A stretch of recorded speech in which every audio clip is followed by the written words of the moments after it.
말씀 제목을 조금 바꿨습니다.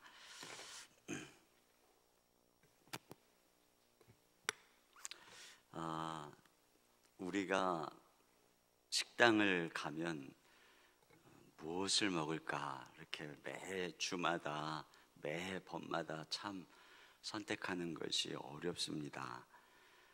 밥 먹는 것 하나 선택하는 것도 어려운데 오래 쓸 것을 선택하는 것은 정말 더 어렵죠. 배우자를 한번 선택하면 평생 살아야 되기 때문에 참 누구랑 결혼해야 되는가 어려운 일이죠. 그런데 하나님께서는 우리를 한번 선택하면 영원히 버리지 않습니다. 그러므로 하나님은 과연 어떤 기준으로 우리를 선택하셨을까 하는 것이 궁금하죠. 오늘 이 본문 말씀에는 이제 우리가 읽지는 않았지만 이 앞에 보면 하나님께서 에서가 아니고 야곱을 선택했다 이렇게 이제 말씀하고 있죠. 태중에 있을 때 하나님께서 에서가 아니고 야곱을 선택했습니다.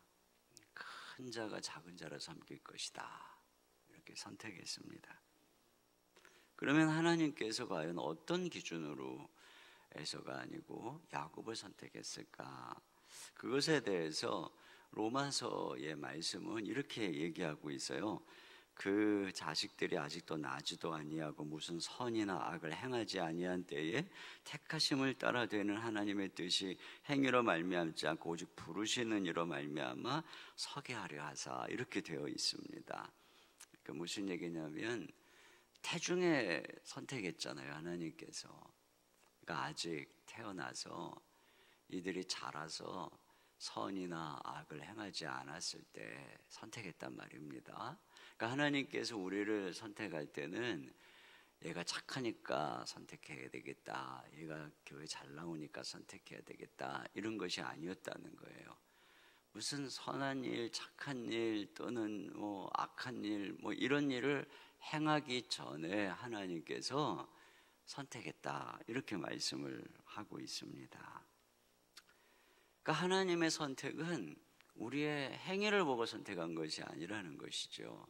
이것은 또한 하나님께서 앞으로 얘가 어떻게 살지를 잘 아니까 그러면 앞으로 얘는 착하게 살 거야, 앞으로 얘는 악하게 살 거야, 앞으로 얘는 하나님을 잘 섬길 거야, 앞으로 얘는 하나님을 떠날 거야, 이것을 아시고 선택한 것도 아니에요. 우리는 그렇게 믿는 것이죠. 우리 장로교는 특히 칼빈주의를 따르는 사람들은. 근데 꼭 그렇지 않아도 칼빈주의가 아니어도 성경을 오늘 본문만 열심히 살펴봐도 우리는 그것을 알 수가 있어요. 하나님께서 오늘 여러분이 이렇게 새벽에 다른 분들은 아니어도 여러분들은 나올 줄 알고 여러분들은 평생 이 자리를 지킬 줄 알고 하나님이 여러분을 선택했다, 그게 아닙니다. 그러면 무엇을 기준으로 선택을 했느냐, 그것에 대해서 로마서의 말씀은 하나님의 뜻대로 선택했다 이것입니다.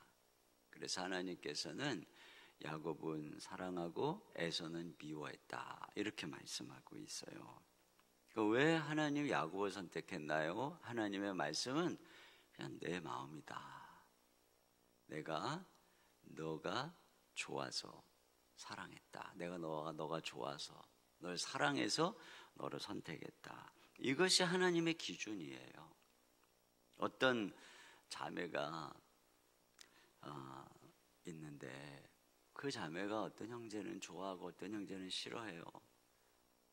그 자기를 싫어하는 형제가 자매한테 가서 얘기합니다. 야, 내가 저 형제보다 얼굴이 못생겼냐, 키가 작냐, 학벌이 모자라냐, 내가 신앙이 부족하냐, 너 근데 왜 나를 안 좋아하고 저 형제를 좋아하냐, 이렇게 물어보면 그 자매가 뭐라 그러겠어요? 그냥 네가 싫어 그러겠죠. 그냥 네가 싫어, 그거예요. 그냥 네가 싫어.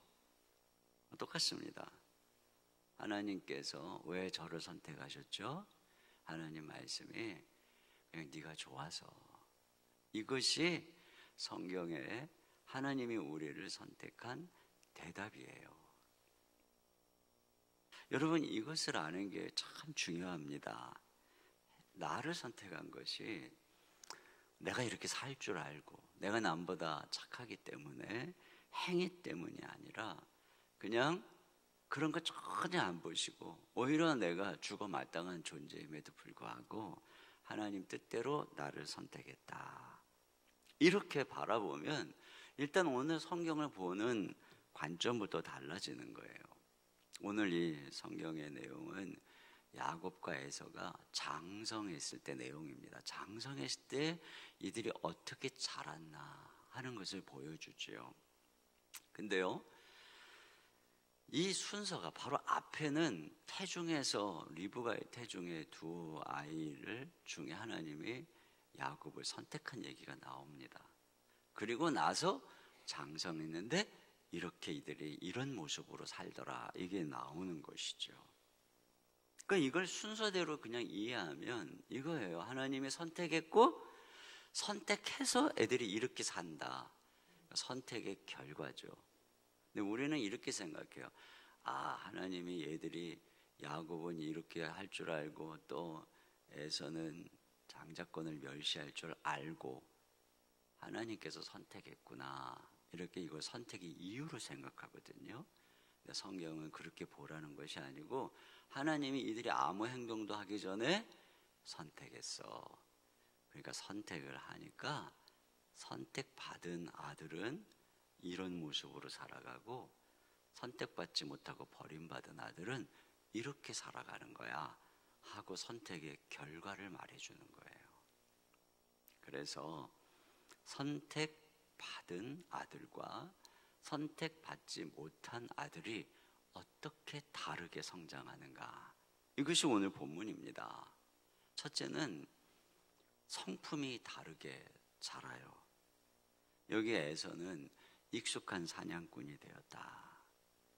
네, 이 사냥이 창세기에 제일 먼저 언급되는 것이 사람이 바로 니므롯입니다. 세상의 첫 용사요 용감한 사냥꾼이라. 근데 니므롯은 가인의 후예요 함의 후예입니다. 에서는 아브라함의 후예죠. 그러니까 믿음의 집안에서 자랐어요. 그런데 이 에서가 누굴 닮았냐? 믿지 않는 집안의 세상 영웅을 닮았다, 그 얘기인 것이죠. 믿음의 집안에서 태어났는데 예수님을 닮지 않고 자꾸 세상 정치가 세상 영웅을 닮더라, 이 얘기입니다. 반면에 야곱은 조용하다. 야곱은 조용하다, 이거 이제 원래 묵상적이다 이런 뜻입니다. 여기 이삭도 보면 들에서 묵상했다 이렇게 나오죠. 예수님도 늘 묵상하고 새벽에 깨어서 기도하고 또 장막에 거한다 이렇게 얘기하죠. 이 장막이 어떤 장막입니까? 하나님의 백성들, 선택받은 백성들이 거하는 장막이죠. 오늘날로 치면 야곱은 교회 중심적인 것입니다. 에서는 들사람으로 세상에서 살다시피 한다, 그것이죠. 이렇게 다르게 자라는 거예요. 한 배에서 태어났는데 믿음의 집안에 한 태중에 태어났어요. 그런데 하나님이 선택하지 않은 에서는 점점 세상적인 모습으로 자라고 하나님이 선택한 야곱은 하나님의 사람으로 자라더라. 관심사가 또 다르게 성장합니다.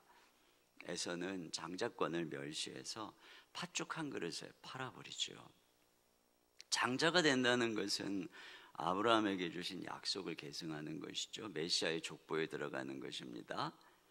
이미 육적으로 장자로 태어났기 때문에 그는 장자로가 될 수 있었습니다. 그런데 그는 자기가 장자로 태어난 게 귀한 것인 줄을 몰랐어요. 그 가치를 몰랐습니다. 영적인 눈이 감겼기 때문에 믿음의 집안의 장자, 귀찮은 것입니다. 그렇잖아요. 주일이면 교회 가야 되고 그 장자의 귀한 걸 모르는 거예요. 그러나 야곱은 어떻습니까? 눈이 열려서 장자의 축복이 얼마나 귀한 것인지를 본 것입니다. 그래서 그것을 파축한 그릇으로 산 거예요. 그러니까 이와 같이 하나님의 선택을 받은 사람은 영적인 것의 가치를 알아요. 그 은혜를 압니다. 그런데 이 하나님의 선택을 못 받은 사람은 은혜가 소중한 줄을 몰라요. 팔아버리는 것입니다. 은혜를 받아도요, 세상 것하고 바꿔버리는 것입니다. 교회 와서 하나님의 은혜를 받는 것, 그걸 소중한 줄 몰라요. 세상에 바쁜 일 있고, 그러면 그냥 다 팔아버리는 것입니다. 이렇게 집회를 해도요, 세상 일 바쁘다고 안 나와요. 왜? 영적인 가치를 모르기 때문에. 그 다음 또 무엇이 다르냐면 배우자 선택이 달라요. 하나님은 당신이 선택한 백성들이 누구와 결혼하는가에 관심이 많습니다. 왜냐하면 성경은 하늘의 유업을 남자 혼자 받는 것이 아니기 때문에, 부부가 함께 받는 것이기 때문에 그 사람이 하나님이 선택한 자녀라면 하나님은 반드시 그 배우자가 누구냐에 간섭을 하십니다. 그러니까 야곱은 선택받은 아들이기 때문에 그로 하여금 누구에게? 바단 아람 삼촌 라반 집에 가서, 거기 가서 믿는 처자를 구해와라, 이겁니다. 그리고 야곱이 결혼하는데도 엄청 간섭을 하십니다. 그러나 에서는 해쪽 속의 딸들과 결혼하죠. 내버려 둡니다. 넌 누구랑 결혼하든 상관없어. 네가 믿지 않는 여자랑 결혼하든 네가 세상적으로 섹시한 여자랑 결혼하든 상관없어. 네 마음대로 해. 그러나 야곱은 안 그래요. 야곱은 왜? 하나님의 유업을 받을 자이기 때문에 그런 것입니다. 배우자 선택 정말 중요한 것입니다. 이렇게 선택받은 자와 선택을 받지 못한 자가 다르게 자랍니다. 이것이 선택의 결과라는 것이죠. 우리가 이렇게 새벽에 나와서 주님께 예배하고 또 사경회가 있을 때 바빠도 은혜를 받으려고 참석하는 것, 이것은 여러분이 이렇게 할 줄 알고 선택한 것이 아니고 하나님이 선택해서 이렇게 나오는 것입니다. 하나님의 선택했기 때문에 주의 은혜를 알기 때문에, 하나님이 우리 눈을 열어주셔서 말씀이 귀에 들리게 하셨기 때문에, 그 은혜를 사모하는 마음을 주셨기 때문에 이렇게 나와서 듣는 것입니다. 그러므로 여러분, 우리가 이것을 알면 자랑할 수가 없어요. 우리가 가장 잘못된 습성이 뭐냐면, 내가 이럴 줄 알고 하나님 나라 선택한 거야, 이렇게 생각하는 것입니다. 그게 아니거든요. 하나님이 선택해서 이렇게 된 거거든요. 저를 하나님께서 선택했기 때문에 제가 얼마나 찌질인 줄을 어제 제가 말씀드렸잖아요. 선생님도 저를 보고 저놈이 나중에 그래도 훌륭한 목사가 될 거야 이렇게 생각한 선생님 한 번도 없었다니까요. 아마 저는 확신해요. 저를 초등학교 때부터 고등학교 때까지 지도했던 선생님 중에 오늘 저를 딱 보고 저놈이 내 제자야 하고 알아볼 분은 한 분도 없어요. 대성 부른 나무는 떡잎만 보면 안다 그러는데 전 떡잎이고 뭐가 없었어요. 오늘날 애들 말로 하면 찌질이었어요. 그러면 제가 이제 오늘날 이렇게 하나님 앞에 목회자로 쓰임을 받으니까 저 이렇게 생각할 수 있겠죠. 그래도 내가 오늘날 이렇게 될 줄 알고 어딘가 남다른 구석이 있어서 하나님이 나를 선택하신 거야. 그래서 지금의 모습을 가지고 과거를 다시 쓰는 거예요. 다시. 그래, 내가 이런 구석이 있었지. 그래갖고 자서전을 다시 쓰는 거예요. 그래서 훌륭해진 사람들이 자서전을 쓰잖아요. 그게 뭐냐? 그게 다 뻥인 것입니다.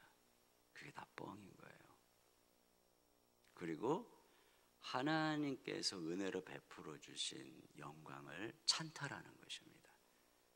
하나님이 부족하고 찌질할 때 나를 선택해서 그 선택하신 은혜 때문에 오늘 이렇게 된 것이죠. 그렇다면 어떻게 해야 돼요? 하나님께 감사해야 되는 거예요. 자랑할 게 아무것도 없는 거예요. 근데 사람들이 조금 훌륭해지니까, 자기가 좀 사회적으로 세상적으로 남들이 존경할 만한 위치에 있으니까 마치 어려서부터 나한테 남다른 게 있었던 것처럼 그렇게 자서전을 쓰는 거예요. 이게 바로 하나님 앞에서 우리 자신을 얼마나 잘못 보고 있는 것인지, 이게 교만인 것입니다. 자랑하면 안 되는 것이죠.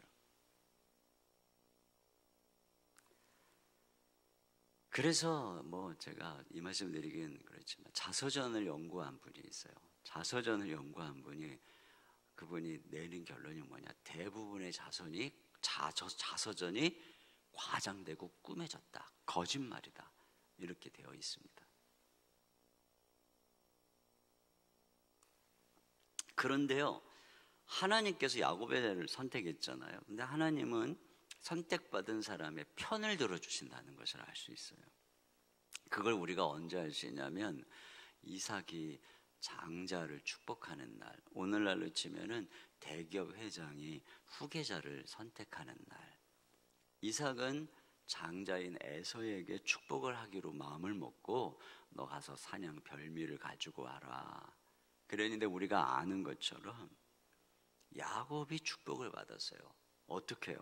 반칙을 써서, 거짓말을 해서 축복을 받았어요. 속여서 형의 것을 가로챘어요. 야곱이 이삭에게, 아버지에게 무려 거짓말을 6번이나 합니다. 이 분장하고 온 야곱에게 이삭이 너 누구냐 그러니까 자기가 야곱이면서 형 에서다, 맏아들 에서입니다, 이렇게 청각을 속였습니다. 염소로 요리를 해왔으면서 사냥한 고기라고 속였죠. 입맛을 속였습니다. 미각을. 왜 이렇게 빨리 만들어 왔느냐 하니까 하나님이 나로 순적하게 만나게 했다, 하나님의 이름을 이용해서 거짓말을 했습니다. 손 좀 만져보자 그랬더니 염소털로 변장해서 촉각을 속였습니다. 네가 진짜 내 아들 에서냐고 재차 물어보니까 또 그렇다고 대답을 했죠. 그리고 마지막으로 후각으로 냄새를 맡아보려고 딱 앉자고 했더니 이미 형의 옷을 입어서 후각을 속였어요. 6번이나 거짓말을 하면서 청각, 후각, 미각, 촉각을 속였습니다. 이런 야곱의 행동을 율법에 비추어 보면은 하나님의 이름을 망령되이 일컫지 말라고 하는 3계명을 어겼죠. 아버지를 속인 죄 10계명의 5계명을 어겼어요. 거짓말한 죄 10계명의 제 9계명을 어겼습니다. 형의 것을 가로챈 죄, 내 이웃의 것을 탐내지 말라는 10번째 계명을 어겼습니다. 10계명 중에 무려 4개나 어겼습니다. 자, 여러분, 올림픽에서 1등을 했어도 반칙이 의심이 되면 비디오 확인을 해서 탈락을 시킵니다. 축구에서 골을 넣어도 VAR 판독을 해서 옵사이드나 반칙이 있으면 그 골이 취소가 됩니다. 눈먼 이삭은 속았어도 모든 것을 아시는 하나님은 다 보고 계십니다. 6번이나 거짓말을 하고 10계명 중에 4개나 어겨서 아버지의 축복을 받아냈다면 하나님께서는 다 보고 계시기 때문에 이놈 안 되겠구나, 아무리 이삭이 축복을 했어도 그 축복 취소, 이렇게 해야 정상입니다. 그런데 명백한 부정행위가 그것도 4번씩 6번씩이나 밝혀졌음에도 불구하고 심판이 눈 딱 감아주듯이 하나님께서 야곱의 축복을 인정해 주시는 거예요. 그러니까 에서 입장에서 보면은 기가 막힌 것이죠. 이런 일이 이제 일어나는 것입니다. 그뿐이 아니에요. 이 상황에서도 하나님께서 에서를 도와준 것 같은 정황이, 야곱을 도와준 것 같은 정황이 뭐냐, 에서가 사냥하러 갔다가 굉장히 늦게 오는 거예요. 익숙한 사냥꾼인데 이게 상당히 오랜 시간이거든요. 들어와 가서 별미 염소로 별미 만드는 시간이 있죠. 분장하는 시간이 있죠. 또 들어와 가지고 또 아버지한테 또 너 진짜 애서냐 하고 막 신문 받는 시간이 있죠. 그리고 그 염소 2마리거든요. 왜 2마리인지 모르겠지만 하여튼 2마리나 다 먹는 시간이 있죠. 얼마나 시간이 많이 걸렸어요. 그리고 축복했어요. 그런데 성경은 그렇게 축복하고 야곱이 나가자 그때 에서가 사냥을 해서 돌아왔다는 거예요. 타이밍이 기가 막히게. 왜 이렇게 늦었을까? 아마 그날따라 하나님이 노루를 다 비상 걸었을 거예요. 다 비상. 그러니까 그날따라 안 보인 거죠. 못 잡은 거예요. 늦게 잡은 것입니다. 저는 그렇게 의심이 가요. 또 그뿐이 아니라 또 한 가지 하나님이 눈 감아줬다는 정황이 뭐냐면은 이 염소털로 분장했잖아요. 그 염소를 잡았단 말이죠. 이게 율법 시대로 치면은 누가 죄를 지으면 양이나 염소를 잡아서 그 피로 죄를 사함 받잖아요. 가리움을 받잖아요. 그걸 상징케 하는 내용임을 알 수 있어요. 2마리라고 하는 것도 아니 아무리 대식가여도 어떻게 염소를 2마리나 먹습니까? 예전에 그 출애굽시에 그 양을 잡을 때도요. 그 한 집에 그 양 한 마리씩 잡았어요. 그 한 집안에 보통 뭐 많게는 10명까지 이렇게 양 한 마리를 잡았다고요. 그런데 염소를 2마리나 잡았어요. 이걸 가만히 생각해 보면 한 마리는 야곱을 위해서, 한 마리는 리브가를 위해서가 아닐까, 뭐 이런 생각도 합니다. 근데 여러분 분명한 것은 뭐냐?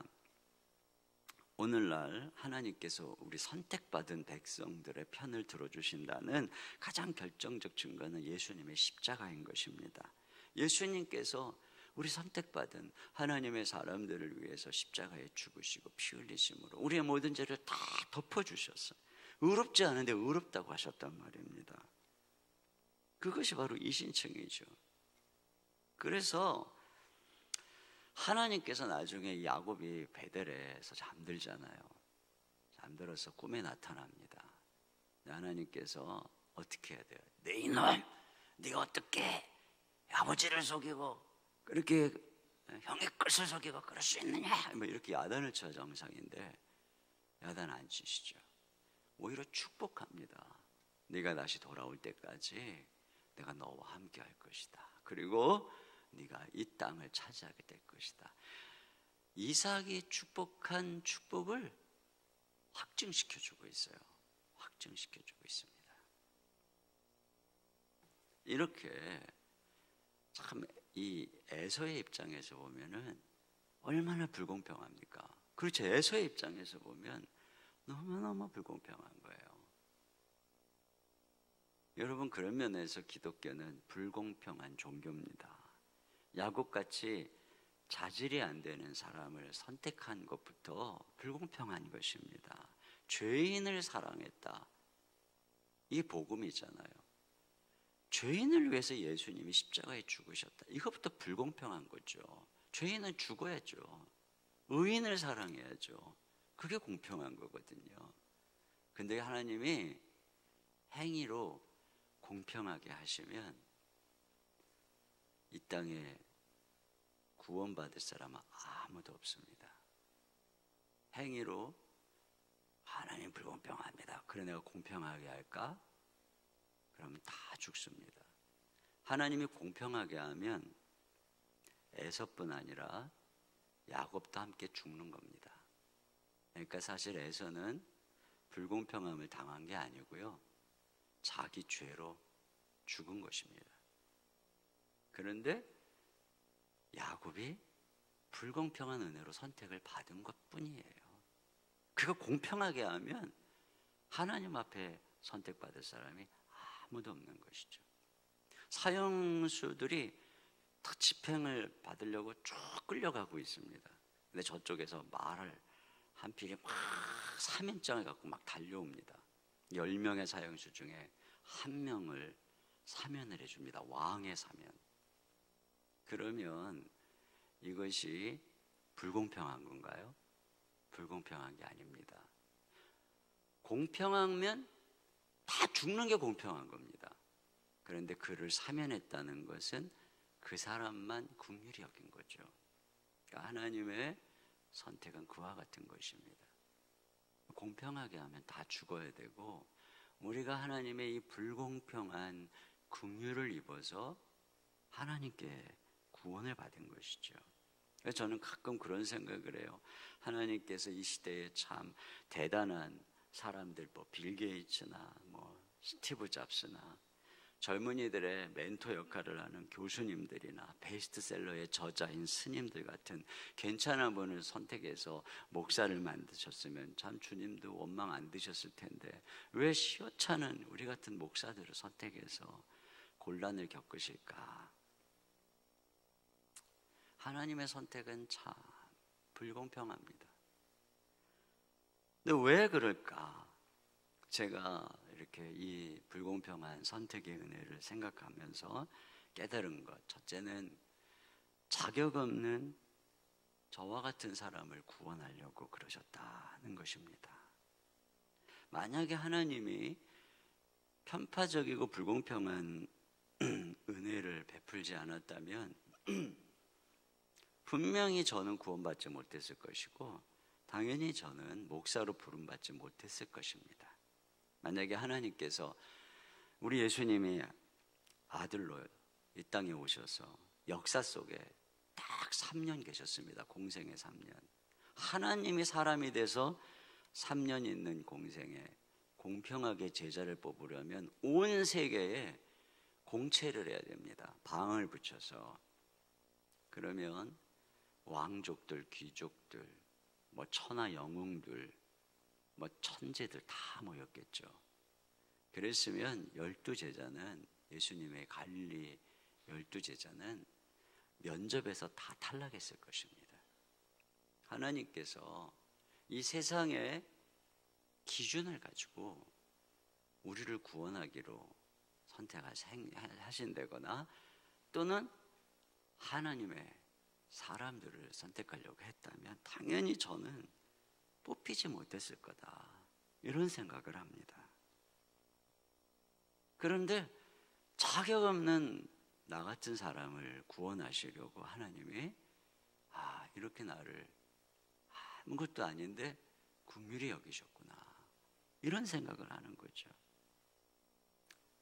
요즘에 막 목사님들 욕먹고 다 썩었다 그러고 그러면 저도 할 말이 없어요.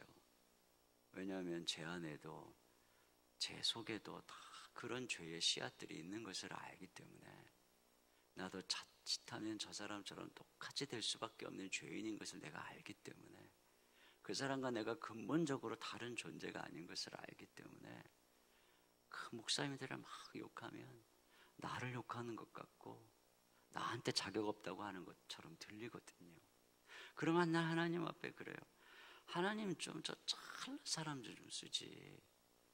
세상에 그냥 자기가 제일 의롭다고 한 사람 같은 저분들을 좀 쓰시지. 왜 우리 같은 사람을 쓰셔가지고 이렇게 하나님의 곤란을 겪으시나요? 저도 저 실수해서 넘어진 목사와 다른 게 없는데, 하나님 왜 저 같은 찌질한 사람을 목사로 부르셨나요? 그러면 주님의 대답은 하나예요. 그냥 내가 네가 좋아서 선택했다, 이것뿐이에요. 그러면 저는 아무 할 말이 없어요. 무슨 객관적으로 내놓을 기준이 없으니까요. 또 왜 하나님께서 이런 불공평한 은혜로 선택을 하셨나 생각해 보니까, 저로 하여금 비교의식과 경쟁의식으로 인생 낭비하지 않게 하려고 그러셨던 거예요. 하나님께서 저를 누가 그렇게 비교해서 저를 선택했다면, 저보다 뛰어난 사람이 생겨나면 하나님이 나를 바꿔칠까 봐 이게 굉장히 걱정이 되잖아요. 그런데 처음부터 내가 찌질한 걸 아시고 나를 선택하신 하나님은 나보다 괜찮은 사람이 나타났다고 나를 바꿔칠 리가 없잖아요. 그러니 하나님의 불공평한 선택의 은혜를 생각하면 비교도 안 하게 되고 경쟁도 안 하게 되는 거예요. 저는 그 해결액으로 아주 정말 제 인생의 20대 후반, 30대 초반을 정말 못난 모습으로 지냈어요. 그래가지고 선도 10번이나 봤는데 10번 다 채웠어요. 너무, 그러니까 제가 지금 생각해보면 우리 딸이 저 같은 놈을 데려오잖아요. 저도 반대할 거예요. 진짜예요. 진짜 제가. 근데 그때 정말 지금 깡마르고, 그때 제가 지금보다 현재 몸무게보다 한 13kg 정도가 덜 나갔어요. 그리고 강도사였고, 강도사로서 사례비가 40만 원이었어요. 그런 제가, 제 아내가 저를 선택했을 때 장인 장모님이 결사반대했습니다. 그러니까 뭐 당연히 저는 이해해요. 하나도 섭섭하지 않아요. 딸을 사랑하니까 당연히 반대하죠. 나 같아도 반대했을 것이기 때문에 저는 절대, 우리 장인 장모님 3년이나 반대했지만 조금도 저는 섭섭한 게 없어요. 근데 제 아내는 그 반대와 핍박을 견디며 제가 가장, 제 인생에서 가장 못생겼을 때 저를 선택했어요. 그러니까 저는 제 옆에 아무리 멋있는 남자가 나타나도 제 인생에 있어서 지금은 옛날 제 아내가 선택했을 때보다 괜찮아진 거거든요. 아주 사람이 괜찮아진 거예요. 그러니까 저는 걱정을 안 해요. 내 아내가 지금보다 훨씬 찌질할 때 나를 선택했는데 지금 나를 버릴 리가 없다, 나 이런 생각합니다. 여러분, 하나님도 똑같아요. 우리가 죄인 되었을 때 우리를 선택했거든요. 죄인 되었을 때, 진짜 찌질할 때. 근데 하나님께서 과연 나를 버리시겠는가? 저는 그렇게 생각 안 해요. 여러분, 저는 그래서 항상 사울을 보면서 이런 생각을 해요. 사울이 다윗 때문에 엄청 질투했잖아요. 경쟁했잖아요. 근데 가만히 보면은 이 사울이 다윗을 쫓다가 그 질투심과 경쟁심으로 자기 힘 다 소비하고 결국은 다윗한테 죽는 게 아니고 블레셋에게 죽어요. 다윗은 평생토록 사울을 보호하려고 했어요.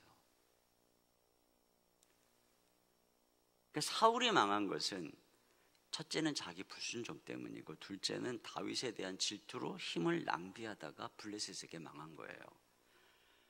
제가 이것을 보면서 결심을 했어요. 나는 내 인생을 첫째로 불순종으로 망하지 않을 뿐 아니라 두 번째로는 내 인생에 다윗이 나타났을 때, 그때 그 다윗에게 내 힘을 낭비해서 망하지 않겠다, 제가 이 결심을 했어요.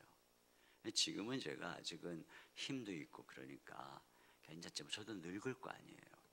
그러면 우리 부목사님들, 뭐 수십 명의 부목사님들이 계신데 그분들 중에 설교도 잘하고, 그래서 딱 여기 나가서 설교하면, 야, 이인호 목사님은 천천히고 황 목사님은 만만이다, 뭐 그런 목사님이 있을 수 있잖아요. 그때 내가 어떻게 할까? 내가 그때 그 목사님, 그 다윗처럼 성도들에게 막 칭찬받는 그 목사님을 사울처럼 질투하다가 내 힘을 낭비해서 스스로 망할 거냐? 그러지 말아야 되겠다. 저는 결심을 하고 있어요, 지금부터. 그래서 제가 아직 생겨나지 않았지만 또 뭐 순간순간 제 자신이 서로 결심하는 거예요. 첫째는 뭐냐? 하나님의 선택은 나를 누구하고 비교해서 달라지는 선택이 아니다. 그분이 내가 부족할 때 사랑한 선택은 끝까지 변하지 않는다. 그걸 신뢰하자. 이것이 저의 첫 번째 결심이고요. 두 번째, 사울이 망한 것, 내가 망하는 것은 사울처럼 불순종하거나 시기심과 질투심으로 경쟁하다 망하는 거니까 누구하고 비교해서 시기심이나 질투심에 빠지지 말자. 이게 두 번째 결심입니다.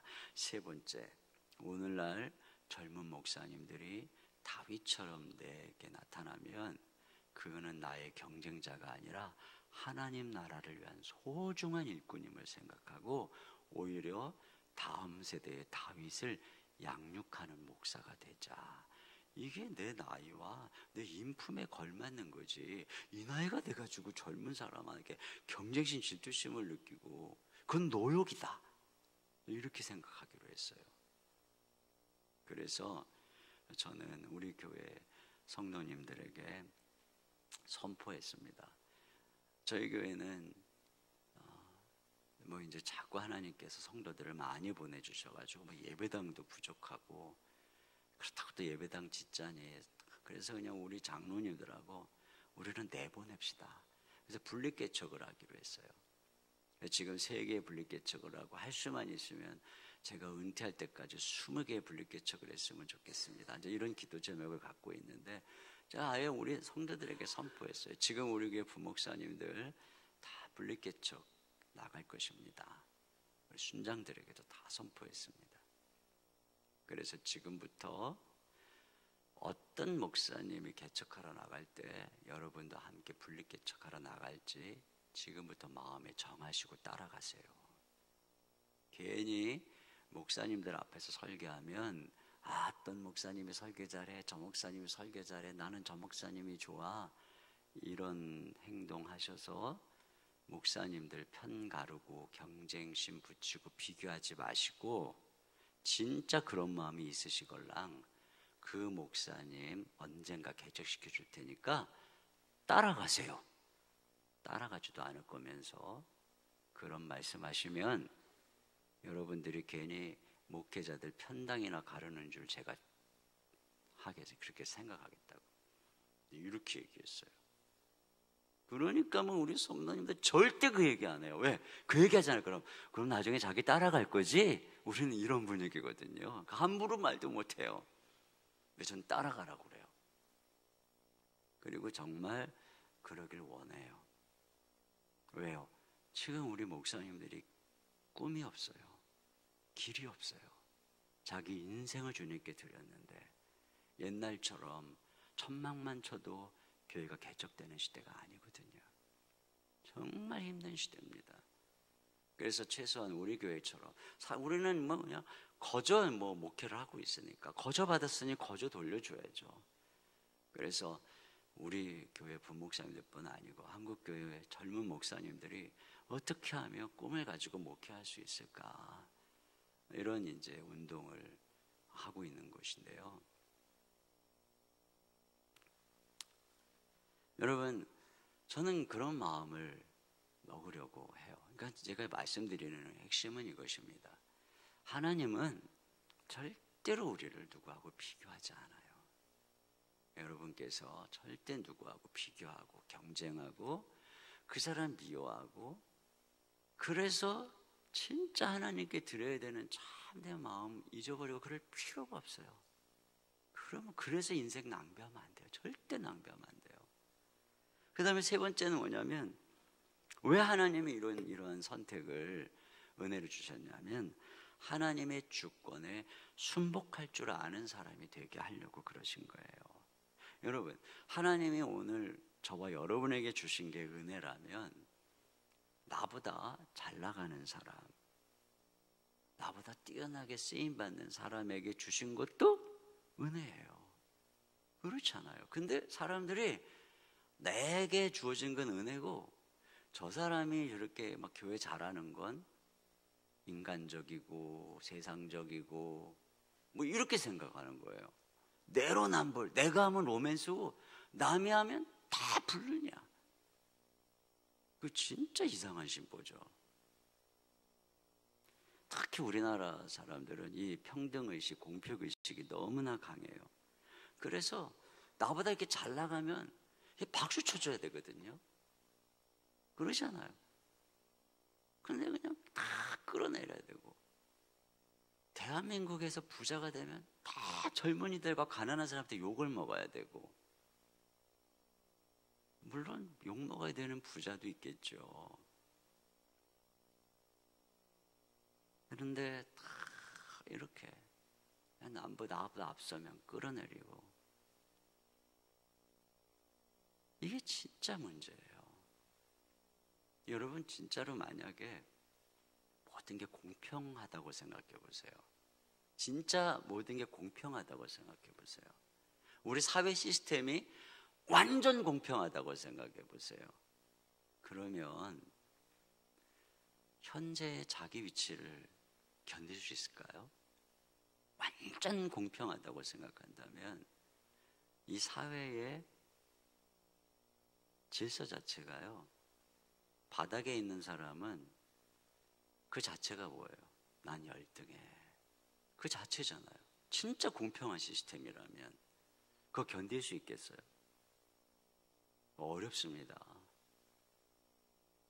불공평하기 때문에 이러한 모든 것들이 하나님의 주권 안에 있기 때문에 저는 오히려 진짜 물론 어느 정도 우리가 공평을 무시하는 게 아닙니다만, 여러분 모든 사람들은 하나님의 전적 주권과 선택 안에서 그분의 우리를 쓰시는 용도가, 어떤 사람은 눈이고 어떤 사람은 귀고 어떤 사람은 손이고 발이고, 그런 하나님의 주권 안에 우리 인생의 가치가 있을 때, 비록 세상적으로 볼 때는 큰 교회도 있을 거 작은 교회도 있을 수 있고 또 이런 사람도 있고 저런 사람도 있을 수 있지만, 그런 하나님의 주권이기 때문에 하나님이 우리를 그렇게 보내신 그분의 주권 앞에 쓰임받는 그 자체가 귀하기 때문에, 그래서 이 세상의 상황은 어떠하든 받아들일 줄 아는, 이것이 우리의 진짜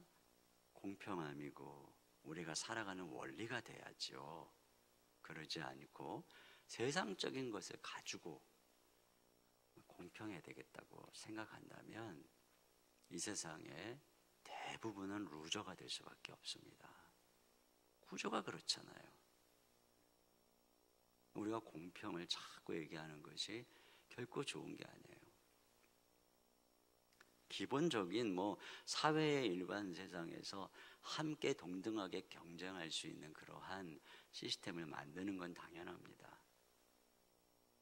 그러나 기본적으로 우리는 각자에게 하나님이 주신 은혜의 분량을 따라 하나님이 내게 주신 은혜를 감사하고, 다른 사람에게 어떤 은혜를 주시면 그것도 하나님의 주권이지 하고 순복할 줄 아는, 이것이 중요한 거예요.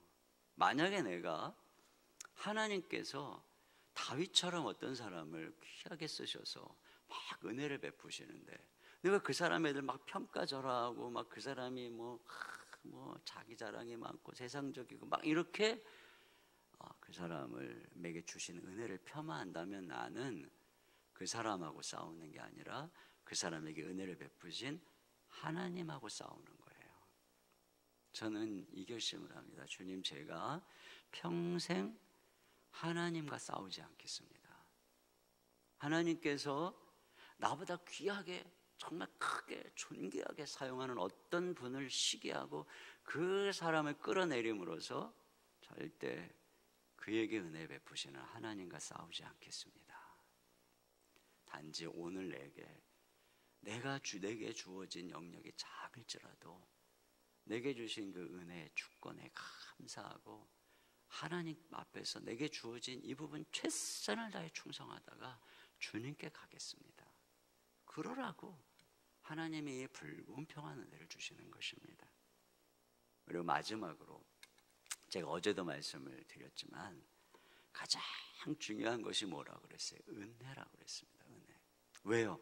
은혜만이 우리 안에 사랑을 불러일으킬 수 있기 때문에, 그리고 사랑이 가장 위대한 힘을 가지고 있기 때문에, 그래서 하나님께서 우리에게 이런 놀라운 그 아들을 통해서 진짜 구원받을 수 없는 우리에게 불공평한 은혜를 주신 이유는 우리로 하여금 하나님을 사랑하게 하시려고 한 것입니다. 하나님을 사랑하는 마음으로 예배하고 하나님을 사랑하는 마음으로 헌신하고, 이것을 위해서 하나님은 우리를 종처럼 협박하지 않고 은혜를 베푸시고 기다려주시고 용서하시고 오래 참으시는 거예요. 그래서 우리가 하나님을 진정으로 사랑하는, 그래서 하나님이 보실 때 가장 귀한 사람은 뭐 세상적으로 그런 사람이 아니에요. 정말 마음에서부터 하나님을 사랑해서 예배하고 하나님을 사랑해서 찬송하고 사랑하지 않는 마음으로 막 하는 예물을 드리는 사람 하나님이 기뻐하는 게 아니에요. 진짜 사랑하는 마음으로 입술에서 주님께 올려드리는 찬송 하나를 더 받으시는 분이 우리 하나님이세요. 물론 우리가 주님께 귀한 예물도 감사하고 사랑하는 마음으로 드릴 때 그때 그것이 주님께 너무 귀한 것이죠. 그러려고 하나님께서는 우리에게 이런 한량없는 은혜를 베풀어 주세요. 오늘도 주님께 우리가 묻죠. 저는 오늘도 묻습니다. 주님, 왜 저 같은 사람을 선택하셨나요? 주님의 말씀은 언제나 한 가지입니다. 그냥 내 뜻이다. 그냥 나는 네가 좋다. 이 말씀밖에 없는 거예요. 바로 그 사랑으로 우리를 선택해서 이끌어 가시는 이 은혜 안에서 날마다 자라갈 수 있기를 주님의 이름으로 축원합니다. 이 시간 우리 같이 눈을 감고 함께 오늘 좀 말씀을 생각하면서 기도하다가 돌아갔으면 좋겠습니다.